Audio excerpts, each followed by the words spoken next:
Hello guys, स्वागत है आप सभी का ऑनलाइन स्टडी एकेडमी में। दोस्तों, रोजगार और निर्माण का नया अंक प्रकाशित हो चुका है जो कि 13 से लेकर 19 जून 2022 तक का है। और इस वीडियो में हम इसी अंक का विश्लेषण करेंगे, देखेंगे इस हफ्ते क्या कुछ इंपॉर्टेंट रहा है और इसके अलावा कुछ एमसीक्यू भी हैं जो कि आपके आने वाले एग्जाम के लिए काफ़ी ज़्यादा इंपॉर्टेंट है। तो मेक श्योर वीडियो को लास्ट तक जरूर देखिएगा। आइए शुरू करते हैं।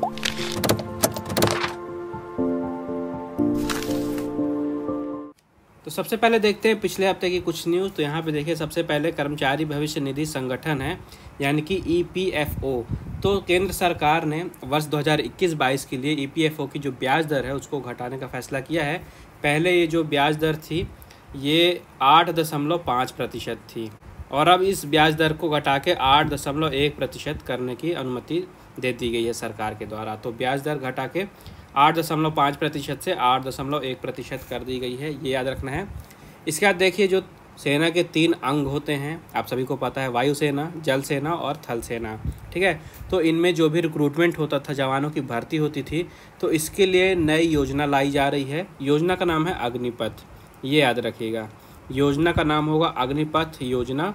और इस योजना में चेंजेस क्या होंगे, तो इस योजना के थ्रू जो भी जवान भर्ती होंगे उनको पहले 6 महीने की ट्रेनिंग दी जाएगी।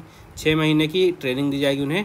इसके बाद से ट्रेनिंग के बाद में से जो भी जवान भर्ती हुए थे उनमें से सिर्फ 20 से 25% यानी कि 20 to 25% जवानों को ही लंबे समय के लिए वहाँ पे रखा जाएगा, बाकी लोगों को निकाल दिया जाएगा।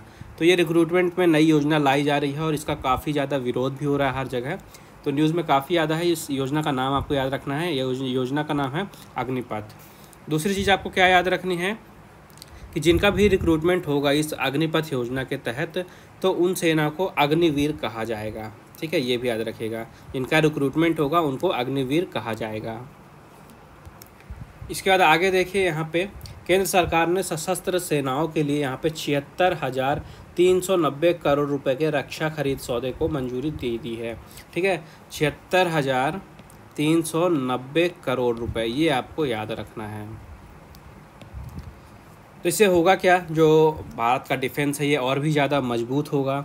जो अपना आत्मनिर्भर बनाने का जो एम है भारत सरकार का कि डिफेंस क्षेत्र को भी पूरी तरह से आत्मनिर्भर बनाया जाए, उसको भी मदद मिलेगी। भारत डिफेंस में भी ज़्यादा आत्मनिर्भरता की ओर बढ़ेगा और काफ़ी ज़्यादा एडवांस यहाँ पे वेपन्स, व्हीकल सब कुछ सेनाओं के लिए खरीदे जाएंगे। तो इसी कारण 76,390 करोड़ रुपये के रक्षा खरीद के सौदे को मंजूरी दी गई है।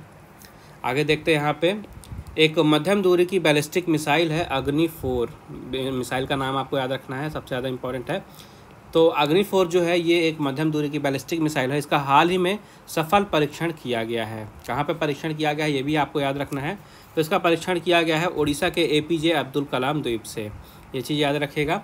इस मिसाइल को डेवलप किसने किया है, तो इसे डेवलप किया गया है DRDO यानी कि रक्षा अनुसंधान और विकास संगठन, इनके द्वारा इसे विकसित किया गया है। ये पॉइंट आपको याद रखना है। ये जो मिसाइल है इसकी रेंज होगी लगभग 4000 किलोमीटर की, ठीक है। ये मीडियम दूरी की बैलिस्टिक मिसाइल है, इसकी रेंज होगी 4000 किलोमीटर की और ये परमाणु हमला करने में भी सक्षम होगी। तो यहाँ से आपको ये कुछ पॉइंट्स याद रखने हैं। इसके बाद देखते हैं चर्चा में कौन कौन रहे हैं। तो सबसे पहले हैं रैपर बालेंद्र शाह, ये काठमांडू के नए मेयर बने हैं, ठीक है ना। काठमांडू क्या है, काठमांडू है नेपाल की राजधानी, आप सभी को पता है। तो नेपाल की राजधानी काठमांडू के मेयर पद पर रैपर बालेंद्र शाह निर्वाचित हुए हैं, तो इनका नाम आपको याद रखना है। इसके बाद यहाँ पे मिस्र की न्यूज़ है। तो मिस्र के कैरियो शहर के दक्षिण में 19 किलोमीटर दूर स्थित कब्रगाहों में मिस्र के समृद्ध इतिहास को खंगालने के दौरान यहाँ पे 747 से 332 ईसा पूर्व के बीच 2500 साल पुरानी यानी कि 2500 साल पुरानी लकड़ी के 250 ताबूत मिले हैं। लकड़ी के 250 ताबूत मिले हैं और कांसे के 150 मूर्तियां मिली हैं। तो ये चीज़ आपको याद रखना, 250 ताबूत और 150 मूर्तियां कांसे की, कहाँ पे, मिस्र के कैरियो शहर के पास। और इसी दौरान कैरियो के बुबास्तियाँ कब्रगाह से कांसे की सबसे बड़ी मूर्ति खोजी गई है, ये याद रखिएगा। कांसे की सबसे बड़ी मूर्ति पूछ सकता है कहाँ पे खोजी गई है, तो बुबास्तियाँ कब्रगाह। इसके बाद एक सुपर टमाटर है जिसे ब्रिटेन के वैज्ञानिकों ने तैयार किया है, ठीक है। तो इसको तैयार किया गया है मेनली विटामिन डी के लिए। तो इसके जीनोम स्ट्रक्चर में बदलाव किए गए हैं जीन एडिटिंग टेक्नोलॉजी का यूज़ करके। तो इससे आपको विटामिन डी काफ़ी मात्रा में मिल सकता है। विटामिन डी इसमें बताया जा रहा है कि एक अंडे में जितना विटामिन डी होता है उतना ही विटामिन डी आपको इस टमाटर खाने से मिल सकता है। तो इस टमाटर को सुपर टमाटर बोला गया है और ये ब्रिटेन के वैज्ञानिकों द्वारा तैयार किया गया है। इसके बाद है डॉक्टर टेड्रोस घेब्रेयेसस। काफ़ी ज़्यादा इम्पॉर्टेंट अपॉइंटमेंट है। जो वर्ल्ड हेल्थ ऑर्गेनाइजेशन यानी कि WHO यानी कि विश्व स्वास्थ्य संगठन है, यहाँ के महानिदेशक डायरेक्टर फिर से 5 साल के लिए चुन लिए गए हैं दूसरे कार्यकाल के लिए, टेड्रोस घेब्रेयेसस। काफ़ी ज़्यादा इंपॉर्टेंट नाम है, याद रखिएगा, यहाँ से क्वेश्चन बनने के काफ़ी ज़्यादा चांसेस हैं। इसके बाद यहाँ पे है डोर बहादुर खपांगी। डोर बहादुर खपांगी, तो ये सबसे कम कद के जीवित टीनेजर हुए हैं। नेपाल के हैं ये डोर बहादुर खपांगी। ये आधिकारिक तौर पर सबसे कम कद के जीवित टीनेजर पुरुषों की बात कर रहे हैं, तो वहाँ पे बने हैं। इनकी जो लंबाई मापी गई है इसे गिनीज वर्ल्ड रिकॉर्ड में शामिल किया गया है और इनका कद आया है 2 फीट 4.9 इंच यानी कि 73.43 सेंटीमीटर। फिर यहाँ पे अमेरिका की न्यूज़ है। तो अमेरिका में इंजीनियरों ने सबसे छोटा रिमोट नियंत्रित रोबोट बनाया है। अमेरिका की एक्चुअली में जो नॉर्थ वेस्टर्न यूनिवर्सिटी है, यहाँ पे इंजीनियरों की एक टीम ने दुनिया के सबसे छोटे रिमोट नियंत्रित रोबोट को विकसित किया है। आप फोटो में देख सकते हैं जो रोबोट है केकड़े की तरह दिख रहा है और इसका जो साइज़ है, ये साइज़ इसका एक चींटी के बराबर है। ठीक है, अगर साइज़ की बात करते हैं तो ये इसका साइज़ जो है चींटी के बराबर है। तो इसको विकसित करने में लगभग 1.5 साल का समय लगा है और इसका जो मेन यूज़ होगा ये सर्जिकल में यूज़ किया जाएगा, सर्जरी में यूज़ किया जाएगा और जो छोटी छोटी मशीनें होती हैं उनकी मरम्मत में इसको यूज़ किया जाएगा। फिर यहाँ पे हैं क्रिस्टीन हरिला। ये नॉर्वे की पर्वतारोही हैं। इन्होंने अभी हाल ही में 6 पर्वत चढ़े हैं और इन्होंने विश्व रिकॉर्ड बनाया है। नॉर्वे के 36 वर्षीय पर्वतारोही है ये क्रिस्टीन हरिला। इन्होंने माउंट मकालू पर अभी हाल ही में सफलतापूर्वक चढ़ाई किया है और इसके बाद सबसे कम समय यानी कि 29 दिन में 8000 मीटर की ऊंचाई वाले 6 पर्वत चोटियों पर चढ़ने का विश्व रिकॉर्ड इन्होंने बनाया है। फिर यहाँ पे है गीतांजलि श्री। तो इनका एक उपन्यास है जिसका नाम है रेत समाधि। रेत समाधि, तो इनके लिए इन्हें बुकर पुरस्कार दिया गया है। भारतीय लेखिका हैं गीतांजलि श्री। इनका जो उपन्यास है हिंदी में है, ये है रेत समाधि। इसके लिए इन्हें अंतर्राष्ट्रीय बुकर पुरस्कार से नवाजा गया है। तो आपको क्या क्या याद रखना है, इंपॉर्टेंट टॉपिक है, यहाँ से क्वेश्चन बनेंगे ही। तो सबसे पहले बुकर पुरस्कार दिया गया गीतांजलि श्री को। इनका उपन्यास है रेत समाधि ये। और दूसरी चीज़, इसका ये जो उपन्यास है इसका अंग्रेजी में अनुवाद है, उसका भी आपको नाम याद रखना है। तो अंग्रेजी में इसका अनुवाद है tomb of sand. Tomb of sand, tomb यानी कि आपका समाधि या मकबरा होता है, तो टॉम्ब ऑफ सैंड इंग्लिश में नाम हो गया, रेत समाधि हिंदी में हो गया और लेखिका हैं गीतांजलि श्री। तो याद रखना है आपको। और ये इतना ज़्यादा इम्पॉर्टेंट क्यों है, क्योंकि इस प्रतिष्ठित पुरस्कार से यानी कि बुकर पुरस्कार से सम्मानित होने वाला भारतीय भाषा का ये पहला उपन्यास है। ठीक है, भारतीय भाषा का ये पहला उपन्यास है बुकर पुरस्कार जीतने वाला, इसलिए काफ़ी ज़्यादा इम्पॉर्टेंट है ये। फिर यहाँ पे देखिए बंधन एक्सप्रेस। तो बंधन एक्सप्रेस आप सभी को सबसे पहले तो याद रखना है कि बंधन एक्सप्रेस चलती है भारत और बांग्लादेश के बीच में। ठीक है, तो भारत और बांग्लादेश के बीच में जो रेल सेवा है बंधन एक्सप्रेस, इसको फिर से बहाल किया जा रहा है। तो 2 साल के बाद ये ट्रेन शुरू हुई है। कोविड के बाद लॉकडाउन में ट्रेन बंद हो गई थी और ये यात्री ट्रेन सेवाएं फिर से शुरू की गई हैं 2 साल के बाद। तो बस यही याद रखिए, बंधन एक्सप्रेस किसके बीच में, भारत और बांग्लादेश के बीच में। इसके बाद है शौनक सेन। तो इनकी एक डॉक्यूमेंट्री है जिसका नाम है ऑल दैट ब्रीथ। तो अभी हाल ही में कांस फिल्म फेस्टिवल में इन्हें गोल्डन आई अवार्ड से सम्मानित किया गया है इनकी डॉक्यूमेंट्री के लिए। शौनक सेन याद रखिए, इनकी डॉक्यूमेंट्री का नाम याद रखिए, ऑल दैट ब्रीथ। इसके बाद यहाँ पे भारतीय डाक विभाग की न्यूज़ है। तो यहाँ पे भारतीय डाक विभाग ने पहली बार पायलट प्रोजेक्ट परियोजना के तहत गुजरात के कच्छ जिले में ड्रोन की मदद से डाक पहुँचाया है। ठीक है, तो ड्रोन जो आप देख रहे हैं, ड्रोन की मदद से अब भारतीय डाक सेवा जो है ये दी जाएगी। जो भी डाक होंगे ये ड्रोन की मदद से दूर दराज वाले इलाकों में पहुंचाए जाएंगे। इसी के लिए पायलट प्रोजेक्ट लाया गया है, उसको चेक करने के लिए, उसकी जांच करने के लिए। तो इसी के तहत गुजरात के कच्छ ज़िले में सबसे पहली बार यहाँ पे ड्रोन की सहायता से डाक पहुँचाई गई है। तो ड्रोन ने यहाँ पे 25 मिनट में 46 किलोमीटर की दूरी तय की है और डाक को कच्छ जिले के भुज तालुका के हबे गांव से भचाऊ तालुका के नेर गांव तक पहुंचाया है। इसके बाद यहाँ पे ओवासो लाइब्रेरी की न्यूज़। तो यहाँ पे ड्यू डेट के 46 साल बाद किताब लौटी है। तो अमेरिका के ओकलहामा में ओवासो लाइब्रेरी है। तो यहाँ पे लेखक मॉली कोन के उपन्यास एनी एनी ये उपन्यास का नाम है। तो इसको 46 साल बाद लौटाया गया है। इसका देखते हैं स्मृति शेष। तो सबसे पहले यहाँ पे मलयालम सिंगर हैं एडबा बशीर। इनका हाल ही में 67 वर्ष की आयु में एक लाइव कंसर्ट के दौरान निधन हो गया है। एडबा बशीर मलयालम सिंगर थे ये। इसके बाद हैं बॉलीवुड फिल्मों के लोकप्रिय गायक के, इन्हें तो आप जानते ही होंगे। तो इन्होंने काफ़ी मशहूर गीत गाए। अभी हाल ही में 53 वर्ष की आयु में इनका निधन हो गया है। के इनका शॉर्ट में नाम था। लोग इन्हें, इनके फैंस इन्हें के नाम से जानते थे। इनका पूरा नाम था कृष्ण कुमार कन्नत। के अभी हाल ही में 53 वर्ष की आयु में इनका निधन हुआ है। इसके बाद यहाँ पे मशहूर संतूर वादक हैं पंडित भजन सोपोरी। तो इन्हें पद्मश्री से भी सम्मानित किया गया था। तो हाल ही में 74 वर्ष की आयु में इनका भी निधन हो गया है। इन्हें 1992 में संगीत नाटक अकादमी पुरस्कार से भी सम्मानित किया गया था। इसके बाद आता है एक महत्वपूर्ण दिवस जो कि 12 जून को मनाया जाता है। तो याद रखिएगा, हर साल 12 जून को मनाया जाता है विश्व बाल श्रम निषेध दिवस, यानी कि world day against child labour. ये दिन आपको याद रखना, हिंदी में भी नाम याद रखिए, इंग्लिश में भी। हर साल इसके लिए एक अलग थीम होती है और थीम काफ़ी ज़्यादा इंपॉर्टेंट होती है एग्ज़ाम के लिए, पहले भी आपको बता चुका हूँ।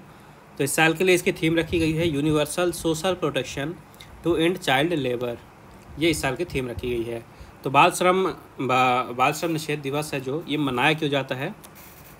तो पूरे विश्व भर में जो छोटे छोटे बच्चे, इनसे काम करवाया जाता है, जो बाल श्रम होता है, इसको समाप्त करने के लिए, ताकि जो बालक हैं जिनको काम पे लगाया जा रहा है उनको काम पे ना लगाएं, उन्हें शिक्षा दी जाए, उनके जो अधिकार हैं उनको पूरी तरह से दिलाए जा सके, ठीक है, उनका जीवन यापन में सुधार किया जा सके और बाल श्रम को पूरी तरह से ख़त्म किया जाए विश्व से। इस कारण से इस बारे में लोगों को जागरूक बनाने के लिए इस दिन की शुरुआत की गई है। तो 12 जून को मनाया जाता है विश्व बाल श्रम निषेध दिवस। थीम याद रखिए universal social protection to end child labour. ये दिन मनाया किसके द्वारा जाता है? तो ये मनाया जाता है इंटरनेशनल लेबर ऑर्गेनाइजेशन यानी कि ILO के द्वारा। इसका जो मुख्यालय है ये स्विट्ज़रलैंड के जिनीवा में है। यहाँ के प्रेसिडेंट हैं गाय राइडर और इसकी स्थापना हुई थी 1919 में। तो ये इंटरनेशनल लेबर ऑर्गेनाइजेशन से रिलेटेड कुछ इम्पोर्टेंट आपको स्टैटिक फैक्ट्स याद रखने हैं। इसके बाद आते हैं खेल चर्चा पे, इम्पॉर्टेंट MCQ आ गए हमारे। तो देखते हैं एक एक करके इन्हें। तो सबसे पहला क्वेश्चन है, अनिल कुंबले के बाद टेस्ट क्रिकेट में भारत के लिए सबसे ज़्यादा विकेट लेने वाले गेंदबाज कौन हैं? तो ये हैं रविचंद्रन अश्विन। फिर है मुक्केबाज हसन बॉय दुस्तामोव किस देश का प्रतिनिधित्व करते हैं ये? तो ये करते हैं उज्बेकिस्तान का प्रतिनिधित्व। फिर है चार्ल्स लेक्लर्क फार्मूला 1 चैम्पियनशिप में किस टीम का प्रतिनिधित्व कर रहे हैं? तो ये रेसिंग करते हैं फरारी के लिए, ठीक है, फरारी की टीम जो है फरारी के लिए रेस करते हैं ये, पहले भी मैं आपको बता चुका हूँ। फिर है इनमें से कौन सा देश फीफा वर्ल्ड कप 2018 में उपविजेता रहा है? यहाँ पे देखिए उपविजेता से भी क्वेश्चन बना देते हैं। तो उपविजेता था क्रोएशिया। फिर वनडे क्रिकेट में सबसे सफल रन चेज का रिकॉर्ड किस देश के नाम है? इसका राइट आंसर है दक्षिण अफ्रीका। और वो हिस्टोरिकल मैच तो आप सभी को पता होगा जब 434 रन चेस किया था साउथ अफ्रीका ने ऑस्ट्रेलिया के खिलाफ। फिर है भारत ने कितनी बार पुरुष हॉकी एशिया कप टूर्नामेंट जीता है? तो इसका राइट आंसर है 3 बार। नेक्स्ट इनमें से किस टेनिस खिलाड़ी ने अब तक एक भी ग्रैंड स्लैम खिताब नहीं जीता है? तो इसका राइट आंसर है अलेक्जेंडर ज्वेरेव। फिर है किस देश ने सबसे ज़्यादा बार फीफा अंडर 17 वर्ल्ड कप जीता है? तो इसका राइट आंसर हो जाएगा नाइजीरिया। फिर है वर्ष 2022 में स्विस ओपन बैडमिंटन टूर्नामेंट में पुरुष एकल वर्ग के चैंपियन कौन बने हैं? तो इसका राइट आंसर है जोनाथन क्रिस्टी। नेक्स्ट है मणिका बत्रा, ये किस खेल में भारत का प्रतिनिधित्व करती हैं? तो इसका राइट आंसर हो जाएगा टेबल टेनिस। फिर वर्ष 2021 में किस देश ने ICC T20 वर्ल्ड कप खिताब जीता था? तो इसका राइट आंसर हो जाएगा आपका ऑस्ट्रेलिया। फिर है कार्लोस अल्काराज, ये किस देश के युवा टेनिस खिलाड़ी हैं? तो इसका राइट आंसर हो जाएगा आपका स्पेन। फिर हाल ही में किस भारतीय खिलाड़ी को डोपिंग के कारण निलंबित किया गया है? रिसेंट वीडियोज़ में मैंने आपको पढ़ाया था। इसका आंसर है कमलप्रीत कौर। फिर भारत ने इस वर्ष एशियन कुश्ती चैंपियनशिप में कितने पदक जीते हैं? तो इसका राइट आंसर हो जाएगा 17। फिर आईसीसी ने अप्रैल 2022 के लिए किस खिलाड़ी को प्लेयर ऑफ द मंथ चुना है? तो इसका राइट आंसर हो जाएगा आपका देखिए केशव महाराज, जो कि साउथ अफ्रीका के हैं। नेक्स्ट क्वेश्चन है, वर्ष 2019 में किस देश ने डेविस कप टूर्नामेंट जीता था? तो इसे जीता था स्पेन ने 2019 में। फिर वर्ष 2022 में किस देश ने थॉमस कप बैडमिंटन टूर्नामेंट का खिताब जीता है? तो इसका राइट आंसर हो जाएगा भारत। फिर वर्ष 2021 में किस देश ने वर्ल्ड टेबल टेनिस चैंपियनशिप की मेजबानी की थी? तो इसका राइट आंसर हो जाएगा आपका अमेरिका। नेक्स्ट है, टाइसन फ्यूरी किस देश के दिग्गज प्रोफेशनल बॉक्सर हैं? तो इसका राइट आंसर है ब्रिटेन। नेक्स्ट है, इस वर्ष Spanish football tournament La Liga का खिताब किस क्लब ने जीता है? ये भी आपको पढ़ा चुका हूँ। उसका राइट आंसर है रियल मैड्रिड। फिर है मिग्नोज डुप्रीज, ये किस देश की दिग्गज महिला क्रिकेटर हैं? तो इसका राइट आंसर हो जाएगा दक्षिण अफ्रीका। फिर वर्ष 2026 में राष्ट्रमंडल खेल किस देश में आयोजित किए जाएंगे? तो इसका राइट आंसर हो जाएगा ऑस्ट्रेलिया। फिर दिग्गज गोलकीपर मैनुएल नुएर, ये किस देश का प्रतिनिधित्व करते हैं? तो इसका राइट आंसर है जर्मनी। ये जर्मनी के गोलकीपर हैं। फिर है ओबेदुल्ला खां गोल्ड कप किस खेल का प्रतिष्ठित टूर्नामेंट है ये? तो ये रिलेटेड है आपके हॉकी से, ये हॉकी का टूर्नामेंट है। और लास्ट क्वेश्चन है, इनमें से वर्ल्ड फुटबॉल का सबसे पुराना टूर्नामेंट कौन सा है? तो सबसे पुराना टूर्नामेंट है FA कप। ठीक है, FA कप ये वर्ल्ड फुटबॉल का सबसे पुराना टूर्नामेंट है। आगे देखिए, यहाँ पे सामान्य हिंदी के कुछ क्वेश्चन हैं, आइए एक एक करके इन्हें भी देखते हैं। तो देखिए, पहला क्वेश्चन है हमारा कि एक अजान सौ सुजान, ये एक उपन्यास है। आपको बताना है कि इस उपन्यास के लेखक कौन हैं। इसके लेखक है बालकृष्ण भट्ट। फिर जासूसी उपन्यासों का हिंदी में श्री गणेश करने का श्रेय किस उपन्यास को दिया जाता है? तो इसका आंसर है गोपाल राम गहमरी। फिर है ठेठ हिंदी का ठाठ उपन्यास की रचना किस हिंदी कवि ने की है? तो इसकी रचना की है अयोध्या सिंह उपाध्याय हरिऔध जी ने। फिर है गोदान एक उपन्यास है, इसका प्रकाशन कब हुआ था? तो इसका प्रकाशन हुआ था 1936 में। नेक्स्ट है, इनमें से कौन सा उपन्यास प्रेमचंद का नहीं है? तो यहाँ पे देखिए, जो आदर्श हिंदू है ये प्रेमचंद्र जी का उपन्यास नहीं है, बाकी के 3 प्रेमचंद्र जी के उपन्यास हैं। नेक्स्ट है, स्त्रियों के आभूषण प्रेम के दुष्परिणाम प्रेमचंद्र के किस उपन्यास में दिखाए गए हैं? तो ये दिखाए गए हैं गबन में। नेक्स्ट है, जयशंकर प्रसाद द्वारा रचित अधूरा उपन्यास कौन सा है? तो ये है इरावती। फिर है, तितली उपन्यास का प्रकाशन किस वर्ष हुआ था? इसका प्रकाशन किया गया था 1934 में। फिर है, वैशाली की नगर वधू, ये उपन्यास के लेखक का नाम क्या है? इसके लेखक हैं आचार्य चतुरसेन शास्त्री। फिर है, चंद हसीनों के खातूत, ये जो उपन्यास है इसकी रचना किसने की है? तो इसकी रचना की है पांडे बेचन शर्मा उग्र जी ने। नेक्स्ट है, किस उपन्यास में अंतरजातीय विवाह की समस्या को कथा वस्तु का आधार बनाया गया है? तो ये किया गया है भिखारिणी उपन्यास में। फिर शिवदान सिंह चौहान ने किस कहानी को शेक्सपियर के नाटक टेम्पेस्ट का अनुवाद बताया है? तो इस कहानी का नाम है इंदुमती। किसका ये हिंदी अनुवाद है? ये है टेम्पेस्ट का, और टेम्पेस्ट था शेक्सपियर का और इंदुमती है शिवदान सिंह चौहान जी ने बताया इसको। फिर है, प्लेग की चुड़ैल, इस कहानी के लेखक कौन हैं? तो इसके लेखक हैं लाला भगवान दीन। फिर है, जयशंकर प्रसाद की कहानियाँ किस पत्रिका में छपती थीं? तो जयशंकर प्रसाद जी की कहानियाँ छपती थी इंदू में, इंदू एक पत्रिका है। फिर रक्षाबंधन एक कहानी है, इसके रचयिता कहानीकार कौन हैं? तो ये हैं विश्वंभरनाथ कौशिक जी। फिर है, उसने कहा था, ये एक कहानी है, इसके लेखक का नाम क्या है? तो इसके लेखक है चंद्रधर शर्मा गुलेरी। फिर है, प्रेमचंद्र की पहली हिंदी कहानी का नाम क्या है? तो ये है पंच परमेश्वर। नेक्स्ट है, प्रेमचंद की अंतिम कहानी कौन सी मानी जाती है? तो ये है कफन। दोनों ही इंपॉर्टेंट क्वेश्चन है, पहली पंच परमेश्वर कहानी, दूसरी है कफन। फिर मानसरोवर किसकी कहानियों का संकलन है? तो ये है प्रेमचंद्र जी की कहानियों का संकलन। फिर पूस की रात कहानी किस वर्ग में आएगी?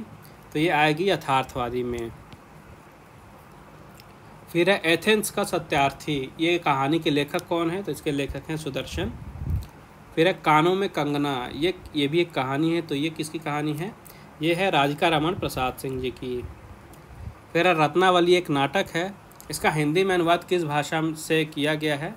तो रत्नावली एक्चुअली में था संस्कृत में, और संस्कृत से इसका अनुवाद हिंदी में किया गया है। फिर इनमें से कौन सा भारतेंदु हरिश्चंद्र का मूल नाटक नहीं है? तो यह है पाखंड विडम्बन। पाखंड विडम्बन ये भारतेंदु हरिश्चंद्र जी का मूल नाटक नहीं है। फिर संयोगता स्वयंवर, ये जो नाटक है इसके रचयिता कौन है? तो यह है श्रीनिवास दास जी। फिर है जीपी श्रीवास्तव किस वर्ग के नाटककार हैं? तो ये है प्रहसन लेखक। फिर है विवाह मुक्ति एवं पुनर्विवाह की समस्या को प्रसाद जी ने किस नाटक में प्रस्तुत किया है?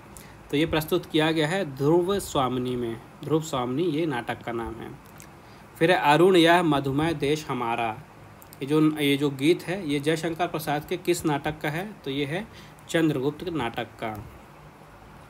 नेक्स्ट है गांधी जी के असहयोग आंदोलन एवं रोलेक्ट एक्ट को किस नाटक की विषय वस्तु बनाया गया है? तो ये है सन्यासी। फिर है विधवा विवाह एवं नारी उद्धार जैसे विषयों को लक्ष्मी नारायण मिश्र के किस नाटक में प्रस्तुत किया गया है? तो ये प्रस्तुत किए गए हैं सिंदूर की होली में। फिर है कोणार्क, एक नाटक है, इसके रचयिता कौन है? तो इसके रचयिता हैं जगदीश चंद्र माथुर जी। फिर आषाढ़ का एक दिन, ये भी एक नाटक है, इसके रचयिता कौन है? तो इसके रचयिता हैं मोहन राकेश जी। फिर है मादा कैक्टस के रचयिता नाटककार कौन हैं? तो ये हैं लक्ष्मी नारायण लाल जी। फिर है कबीरा खड़ा बाजार में नाटक के रचयिता कौन है? तो इसके रचयिता है भीष्म साहनी जी। फिर है बकरी नामक प्रसिद्ध नाटक के रचयिता कौन हैं? तो ये हैं सर्वेश्वर दयाल सक्सेना जी। इसके बाद कौन सा पात्र अंधा युग नाटक में नहीं है? तो ये है भीष्म पितामह। इसके बाद नाटक जारी है, ये जो रचना है ये किस विधा की है? तो ये एक कविता है। नेक्स्ट है मुझे चांद चाहिए, ये किस विधा की रचना है? तो यह उपन्यास है। फिर है चतुर्भुज महाशय, यह किस विधा की रचना है? तो यह एक एकांकी है। फिर है बिना दीवारों का घर, यह किसकी नाट्यकृति है? तो यह है मन्नू भंडारी जी की। फिर है रंगमंच के पीछे का भाग क्या कहलाता है, उसे क्या कहा जाता है? जो रंगमंच का पीछे का भाग होता है इसे नेपथ्य कहा जाता है। इसके बाद देखिए यहाँ पे जनरल इंग्लिश के कुछ क्वेश्चन हैं, तो इन्हें देखते हैं। तो सबसे पहले हमें यहाँ पे आर्टिकल भरने हैं। आर्टिकल ए एंड द, आप सभी को पता, इन्हें हमें फिल करना है, फिल इन द ब्लैंक्स में। तो सबसे पहले है it is a useful book, क्या हो जाएगा यहाँ पे? A, it is a useful book. फिर he bought dash cake for his daughter, इसका आंसर होगा यहाँ पे भी आएगा A, he bought a cake for his daughter. फिर है काउज गिव्स अस मिल्क, तो यहाँ पे कोई भी आर्टिकल नहीं आएगा। फिर है she is women who help us last evening, तो यहाँ पे हो जाएगा the, she is the women who help us last evening. इसके बाद reading books is a good hobby, यहाँ पे भी आ जाएगा आपका ए, ठीक है। तो reading books is a good hobby. इसके बाद देखते हैं यहाँ पे हमें प्रीपोजिशंस भरने हैं। तो सबसे पहले है they go dash foot to hospital, मतलब कि वो पैरों पे अस्पताल गए, तो they go on foot, they go on foot हो जाएगा आपका टू हॉस्पिटल। फिर I am reading a novel for pleasure, I am reading a novel for pleasure. फिर है they moved the cupboard with, यहाँ पे आएगा विथ, तो they move the cupboard with great difficulty. फिर है this book is dash the welfare policies of the state, तो यहाँ पे क्या हो जाएगा? अबाउट, तो this book is about the welfare policies of the state. फिर I have seen this film before, ठीक है, यहाँ पे आएगा before, I have seen this film before, मतलब मैंने पहले भी मूवी देखी है। फिर है he lived dash metropolitan cities for 10 years, तो इसका राइट आंसर होगा इन, वो मेट्रोपॉलिटन सिटीज़ में 10 साल से रह रहा है, तो ही lived in metropolitan cities for 10 years. फिर आई प्रेफर टी, यहाँ पे आ जाएगा टू, और ये काफ़ी ज़्यादा पूछा गया क्वेश्चन है, काफ़ी बार ये पूछा जा चुका है, तो याद रखिएगा I prefer tea to coffee होगा, यहाँ पे टू इसका राइट आंसर होगा। आगे बढ़ते हैं, यहाँ पे हमें वर्ब भरने हैं। तो सबसे पहले देखिए he never dash on time in the office. यहाँ पे एक हैबिट की बात हो रही है, हैबिचुअल की, तो यहाँ पे आ जाएगा कम्स, तो he never comes on time in the office. ठीक है, इसके बाद देखते हैं आगे। My father dash for office at 10 AM daily. तो यहाँ पे भी देखिए हैबिट की बात हो रही है, तो यहाँ पे होगा लीव्स, तो my father leaves for office at 10 AM daily. फिर है next, he dash chess when the accident took place. तो यहाँ पे पास्ट के किसी एक पॉइंट की बात हो रही है, तो यहाँ पे क्या हो जाएगा, वॉज, तो he was playing chess when the accident took place. फिर है this shop dash to my brother. तो यहाँ पे आ जाएगा belongs, this shop belongs to my brother. फिर है that necklace dash by the women last week. तो यहाँ पे वॉज हो जाएगा was bought, that necklace was bought by the women last week. इसके बाद he made a mistake last night, he made a mistake last night. फिर यहाँ पे देखिए वॉइस चेंज करने हैं हमें, तो इन्हें देखते हैं। सबसे पहला क्वेश्चन क्या कह रहा है, पहला क्वेश्चन कह रहा है the police arrested the criminals. ठीक है, the police arrested the criminal, तो इसका राइट हो जाएगा answer, the criminal was arrested by the police. फिर है fold the blanket, fold the blanket, तो इसका राइट आंसर हो जाएगा आपका let the blanket be folded. फिर है Raju is opening a coaching centre in the city, तो इसका राइट आंसर हो जाएगा a coaching centre is being opened in the city by Raju. फिर है the criminal denies the charges against him, तो इसका राइट आंसर हो जाएगा the charges are denied by the criminal against him. Next है the villagers were harassed by the officials, तो इसका right answer हो जाएगा the officials harassed the villagers. फिर the party has been arranged by Sumedh and his friends, तो इसका right answer हो जाएगा Sumedh and his friends have arrange the party. फिर यू आर रिक्वेस्टेड टू पे द बिल, तो इसका राइट आंसर हो जाएगा पे द बिल प्लीज़। फिर यहाँ पे देखिए आइटम्स एंड फ्रेजेस हैं, तो सबसे पहले है hang in their. Hang in their का मतलब क्या होगा, उसका होता है डोंट गिव अप, यानी कि हार नहीं माननी। फिर है बैरल ऑफ लाफ, तो इसका राइट आंसर हो जाएगा someone who is very funny. फिर है slap on the wrist, slap on the wrist का मतलब क्या होता है, इसका मतलब होता है वेरी माइल्ड पनिशमेंट। फिर है apple of my eye, apple of my eye, इसका मतलब क्या होता है, इसका मतलब होता है आपका someone who is cherished above all others. इसके बाद है the cherry on the cake, तो the cherry on the cake का मतलब क्या होगा, इसका मतलब होगा the final thing that make something perfect. इसके बाद हमें यहाँ पे अपोजिट मीनिंग वाले वर्ड चूज़ करने हैं, यानी कि एंटोनिम्स। तो देखिए सबसे पहले है हमारा वैकेट, तो वैकेट का अपोजिट क्या होगा, वैकेट का मतलब होता है एक तरह से खाली करना, तो इसका अपोजिट होगा ऑक्यूपाई। फिर है एजाइल, एजाइल का अपोजिट क्या होगा, देखिए एजाइल का अपोजिट होगा इंडोलेंट। फिर है कंसील, कंसील का अपोजिट होगा यहाँ पे रिवील, कंसील मतलब एक तरह से छुपाना, तो रिवील का मतलब उसको किसी चीज़ से पर्दा उठाना, रिवील करना। फिर है रैपिड, रैपिड का अपोजिट होगा स्लो, रैपिड यानी कि तेज फास्ट, तो इसका अपोजिट होगा स्लो। फिर है सैवेज, सैवेज का अपोजिट क्या होगा, इसका होगा सिविलाइज्ड। फिर यहाँ पे हमें सिनोनिम्स टिक करने हैं, यानी कि समानार्थी शब्द जिनकी मीनिंग सेम है क्वेश्चन से। तो सबसे पहले है प्रीजज, तो प्रीजज का सिनोनिम होगा, यानी कि सेम मीनिंग वाला वर्ड होगा यहाँ पे देखिए एंटिसिपेट। फिर है हिंड्रेंस, हिंड्रेंस का सिनोनिम होगा आपका यहाँ पे इम्पीडिमेंट। फिर है ब्लीथ, तो ब्लीथ का सिनोनिम होगा यहाँ पे आपके जो 4 ऑप्शन दिए इनमें से केयर फ्री। फिर है लेसन, लेसन नहीं है लेसन है, तो इसका सिनोनिम हो जाएगा आपका डिक्रीज़। और लास्ट है कंज्यूम, तो कंज्यूम का सिनोनिम क्या हो जाएगा यहाँ पे देखिए, कंज्यूम का मतलब आप सभी को पता है किसी चीज़ को ग्रहण करना, कंज्यूम करना, तो इसका सेम मीनिंग वाला वर्ड हो जाएगा डिवोर। फिर यहाँ पे वन वर्ड सब्स्टिट्यूशन है, तो सबसे पहले देखिए a person noted for bad reputation, तो उसको क्या कहेंगे, इसे कहा जाता है नोटोरियस। फिर है something that is perfect and ideal, तो इसे क्या कहा जाता है, इसे कहा जाता है यूटोपियन। फिर है one who abstains from alcohol, तो ऐसे व्यक्ति को क्या कहेंगे, ऐसे व्यक्ति को कहेंगे टीटोटालर, टीटोटालर कहेंगे इन्हें। फिर एब्सेंस ऑफ गवर्नमेंट और कंट्रोल इन सोसाइटी, तो इन्हें क्या कहा जाएगा, इसे कहा जाएगा एनार्की। फिर a person who champions the cause of women, तो इसे क्या कहा जाएगा, इसे कहा जाएगा फेमिनिस्ट। आगे बढ़ते हैं, हमें यहाँ पे देखिए वर्ड के आपको करेक्ट यहाँ पे में वो चुनने हैं, आपको स्पेलिंग चुनने हैं, ठीक है। स्पेलिंग आपको देखिए कोई एक वर्ड दिया क्वेश्चन में, उसकी सही स्पेलिंग आपको चूज़ करनी है चारों ऑप्शन में से। तो देखिए सबसे पहला वर्ड जो है ये है साइकोलॉजी, तो साइकोलॉजी देखिए यहाँ पे सही स्पेलिंग जो है ये ए ऑप्शन में जो दी है ये साइकोलॉजी सही है।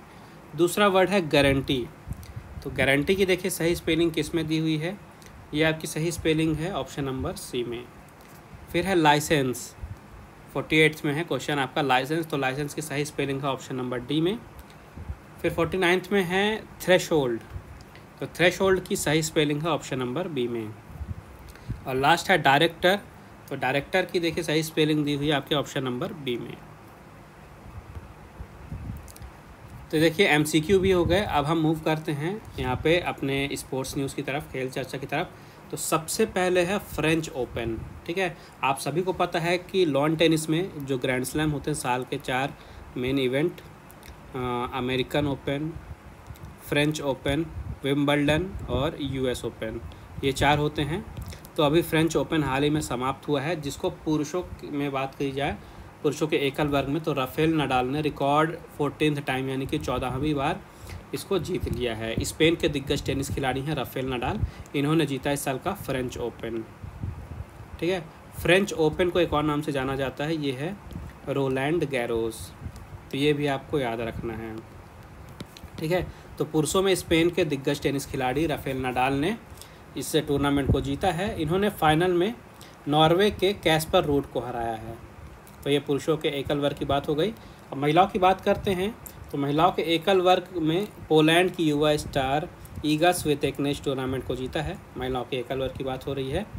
तो इन्होंने महिला एकल वर्ग के फाइनल में अमेरिका की कोको गॉफ को हराया है। तो आपको यहाँ पे 4 नाम याद रखने हैं। स्पेन के राफेल नडाल ने नॉर्वे के कैस्पर रूड को हराया है, और महिलाओं में पोलैंड की ईगा स्वितेक ने अमेरिका की कोको गॉफ को हराया है। तो 4 नाम आपको याद रखने हैं। और ये फ्रेंच ओपन की बात हो रही थी। इसके बाद यहाँ पे देखिए जो राफेल नडाल है ये सबसे ज़्यादा ग्रैंड स्लैम जीतने वाले पुरुष खिलाड़ी हैं। इन्होंने टोटल 22 ग्रैंड स्लैम जीते हैं। इसके बाद दूसरे नंबर पे आते हैं रोजर फेडरर और नोवाक जोकोविक, जो जिन्होंने 20 ग्रैंड स्लैम जीते हैं। और नडाल ने 92 ATP एकल खिताब जीते हैं। और इसके बाद यहाँ पे बात करते हैं तो ऑस्ट्रेलियन ओपन भी इन्होंने जीता था, ठीक है। इस वर्ष इन्होंने ऑस्ट्रेलियन ओपन भी जीता था और अभी फ्रेंच ओपन भी जीत गए हैं। तो 2 ग्रैंड स्लैम तो इसी साल इन्होंने जीत लिया है। इसके अलावा इन्होंने 4 बार US ओपन जीता है, 2 बार विम्बल्डन और ऑस्ट्रेलियन ओपन भी जीता है। तो ये कुछ पॉइंट है यहाँ से आपको याद रखने हैं। इसके बाद देखिए पैरालंपिक की बात हो रही है, तो भारत की अनुभवी निशानेबाज हैं अवनी लखेरा। तो फ्रांस में अभी हाल ही में आयोजित हुआ था पैरा निशानेबाजी विश्व कप, तो यहाँ पे इन्होंने शानदार प्रदर्शन करते हुए स्वर्ण पदक जीता है। इन्होंने महिलाओं की 10 metre air rifle standing SH1 स्पर्धा में 260.6 अंकों के साथ विश्व रिकॉर्ड बनाया है और स्वर्ण पदक जीता है। पुराना रिकॉर्ड भी इन्हीं का नाम था 249.6 अंक का। नया विश्व रिकॉर्ड इन्होंने बना दिया है 260.6 अंकों का, और इन्होंने गोल्ड मेडल वहाँ पे जीता है। और इसके बाद इन्होंने 2024 में जो पेरिस में पैरालंपिक होंगे इसके लिए इन्होंने क्वालिफाई कर लिया है। आगे देखते हैं यहाँ पे फुटबॉल की न्यूज़ है। तो भारत ने फुटबॉल में कंबोडिया को 2-0 से हराया। अभी हाल ही में AFC एशियन कप क्वालिफायर के मैच हो रहे थे, तो तीसरे राउंड में भारतीय फुटबॉल टीम ने यहाँ पे कंबोडिया की टीम को 2-0 से हराया है। इसके बाद यहाँ पे एक गेंदबाज है हसनैन, तो पाकिस्तान के युवा तेज गेंदबाज है मोहम्मद हसनैन। इनके गेंदबाजी को लेके यहाँ पे इन पे रिस्ट्रिक्शन लगाया गया था, तो इसको ICC ने चेक किया और उसके बाद इसको पूरी तरह से लीगल डिक्लेयर कर दिया है। तो पूरी तरह से इनका गेंदबाजी एक्शन वैध हो गया है। अब ये अंतर्राष्ट्रीय मैचों पे बॉलिंग कर सकते हैं। आगे देखते हैं यहाँ पे सेनेगल के स्टार फुटबॉलर हैं साडियो माने। इन्होंने एक हिस्ट्री बनाई है, एक इतिहास रच दिया है। इन्होंने Africa cup of Nations qualifier में बेनिन के खिलाफ मैच में गोल कर सेनेगल के फुटबॉल इतिहास में सबसे ज़्यादा गोल करने वाले खिलाड़ी बनने की उपलब्धि हासिल की है। तो सेनेगल के इतिहास में ये सेनेगल के लिए फ़ुटबॉल की जो टीमें हैं, जो भी खिलाड़ी खेलते हैं सेनेगल के लिए, तो सबसे ज़्यादा गोल करने वाले ये खिलाड़ी बन गए हैं। तो इन्होंने सेनेगल के लिए 91 अंतर्राष्ट्रीय मैच खेले हैं और उन्होंने इन 91 मैचेस में 33 गोल दागे हैं। इसके बाद यहाँ पे देखिए भारतीय महिला क्रिकेटर और भारतीय टीम की कप्तान मिताली राज, हाल ही में इन्होंने क्रिकेट से संन्यास ले लिया है। तो इनका नाम आप याद रखिएगा, काफ़ी ज़्यादा इम्पॉर्टेंट है अगर वुमेंस क्रिकेट में बात की जाए तो इनका नाम। तो हाल ही में मिताली राज ने क्रिकेट के सभी फॉर्मेट से चाहे वो T20 हो, टेस्ट हो या वनडे हो, सभी से इन्होंने संन्यास ले लिया है। अब देखें इनके नाम में इम्पॉर्टेंट 3 अवार्ड हैं, ये आपको याद रखने हैं। सबसे पहले 2003 में इन्हें अर्जुन अवार्ड दिया गया था, 2003 में अर्जुन अवार्ड। इसके बाद इन्हें 2015 में दिया गया था पद्मश्री अवार्ड और इसके बाद 2021 में इन्हें खेल रत्न अवार्ड दिया गया है। तो ये 3 अवार्ड आपको ज़रूर याद रखने हैं। 2003 में अर्जुन अवार्ड, 2015 में इन्हें दिया गया था पद्मश्री और 2021 में खेल रत्न अवार्ड दिया गया है। तो ये आपको 3 अवार्ड इनके नाम से रिलेटेड याद रखने हैं। इसके बाद यहाँ पे देखिए FIH हॉकी 5 का खिताब है, जो कि हॉकी का शॉर्टर वर्जन अभी शुरू किया गया था। पिछले कुछ वीडियोस में मैंने आपको बताया था। तो भारत ने FIH हॉकी 5 का खिताब जीता है। तो भारतीय पुरुष हॉकी टीम ने शानदार खेल दिखाते हुए इस टूर्नामेंट का खिताब अपने नाम किया है। इन्होंने फाइनल में पोलैंड को 6-4 से हराया है और इस साल का FIH हॉकी 5 का खिताब जीता है भारत ने। इसके बाद यहाँ पे है फाइनलिसिमा ट्रॉफ़ी। फाइनलिसिमा ट्रॉफ़ी, अब सबसे पहले ये फाइनलिसिमा ट्रॉफ़ी है क्या? ये फ़ुटबॉल की ट्रॉफ़ी है, ठीक है। अब ये होता क्या है, तो देखिए जो एक टूर्नामेंट होता है कोपा अमेरिका और एक टूर्नामेंट होता है यूरो कप।